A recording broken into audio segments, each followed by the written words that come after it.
CSS3. O que é CSS? CSS, sigla em inglês para Cascading Style Sheet, que em português quer dizer folha de estilo em cascata. Podemos resumir que é uma linguagem de estilização ou apresentação. O CSS define como serão exibidos os elementos contidos no código de uma página da internet. Sua maior vantagem é efetuar a separação entre o formato e o conteúdo de um documento.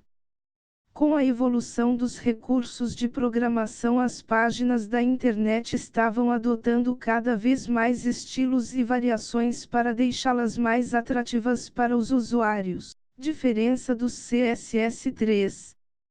CSS3 foi dividido em seções diferentes, chamadas módulos. Como cada um dos módulos está sendo trabalhado individualmente, temos uma gama muito maior de suporte ao navegador para módulos CSS3. Módulos do CSS3. Seletores. Eles permitem que o designer/desenvolvedor selecione níveis muito mais específicos do documento. Seletores CSS por atributos. Os novos seletores permitem identificar elementos com base em seus atributos, posição em que aparecem no elemento pai, estado, habilitado/desabilitado, entre outros. Podemos selecionar os elementos cujo valor do atributo seja exatamente, comece com, termine com ou contenha o valor buscado. E atributo igual valor, elementos do tipo e cujo atributo seja igual a valor. E atributo igual valor, elementos do tipo e cujo valor do atributo comece com a palavra valor.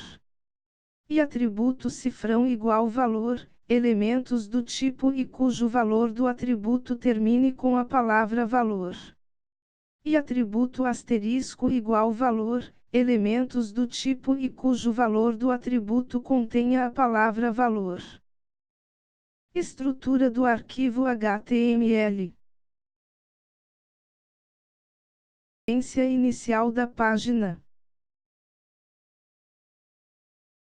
Exemplo de CSS para seletores por atributo. Página após aplicação dos seletores por atributo. Seletores CSS por posição. Estes seletores funcionam com base na posição do elemento no documento ou no controle que o contém, elemento pai. Por exemplo, podemos selecionar o segundo elemento contido dentro de uma div, independente do seu tipo.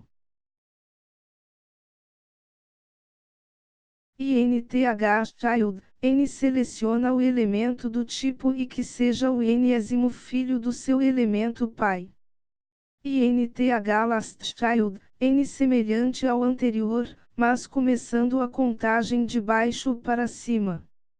INTH-offType, N seleciona o elemento que seja o n-ésimo do seu tipo. INTH-lastOffType, N semelhante ao anterior, mas contando de baixo para cima. E lastChild, seleciona o elemento e que seja o último filho do elemento pai. E firstOffType, seleciona o elemento e que seja o primeiro de seu tipo dentro do elemento pai. E lastOffType, semelhante ao anterior, mas com o último elemento. E onlyChild, seleciona o elemento e que seja o único filho do seu elemento pai. E onlyOffType, seleciona o elemento que seja o único filho deste tipo dentro de seu elemento pai. Estrutura do arquivo HTML para o exemplo. Aparência inicial da página de exemplo. Exemplo de CSS para seletores por atributo. Página após aplicação dos seletores por atributo.